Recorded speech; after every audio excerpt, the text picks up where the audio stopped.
the pandemic did produce like one of my favorite matches ever, which I'm super excited to see coming up. Speaking of NXT at TakeOver, which is Dragunov and Walter, the rematch. So, yes. Yes. If we can pivot at all to something that's at least positive, we can talk about that match. But even then, there's like a negative aspect. Yeah, you were just telling me, because I don't do the reviews and I didn't listen to yours yet. Obviously, I just don't have time to watch everything. Pete Dunne beat Dragunov in NXT. Pete Dunne. I'm still Peter Dunne. I'm still heated about that, and it's like nothing against Pete Dunne. I just don't think that match should have happened. Like, why? It's like, and I said this in the review, and somebody even asked me in the comment section. I had yet to respond.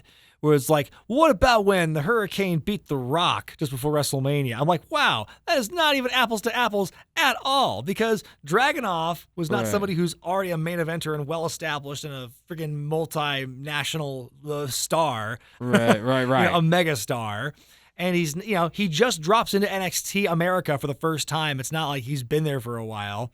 And people don't know who he is. And it's like, at least with Hurricane beating The Rock, there was a story built in with that. Yes, exactly. There was like weeks of taunting, and then that's what that led to. This was an unadvertised match that was dropped in fans' laps at the last minute, and you've got Walter coming out and distracting Dragunov, and it costs him the match. Like, Jesus, like, why would you go out of your? It's like that is a concerted, deliberate effort to make people not care about the UK title match. Maybe the other thing that we're not seeing in this is that they're trying to keep Pete in the title picture, even though they've had him in like a 4-man tag team. Oh, sure, or something, yeah. And all protect him, yeah. Make Pete Dunne look good. I get that, but again, why have that be the match?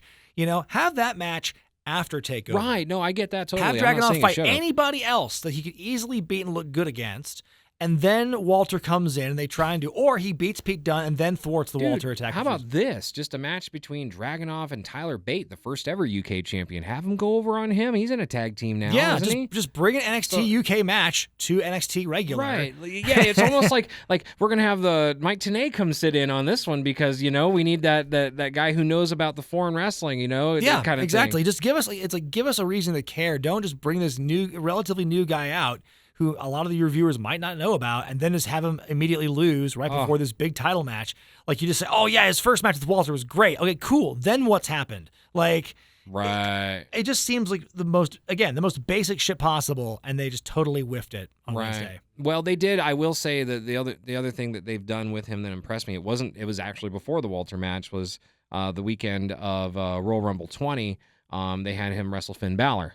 On the NXT, what was that? It was like Worlds Collide. Worlds Collide. Yeah. Now, this is what it's like when worlds collide. This really is. down. Yeah.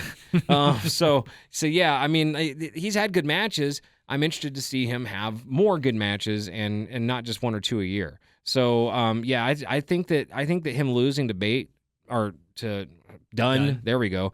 I think him losing to Dunne made no sense. This, especially this close to SummerSlam weekend, like you said, hold off until it's over, and then he can get some wins or some losses under his belt. But right now, you need him to look as strong as he did coming out of the match, because that's the last thing I remember of him. Want to hear more? Subscribe to This Week in Regret on YouTube for full episodes of the podcast, dropping every Thursday night. Don't forget, we're also on SoundCloud.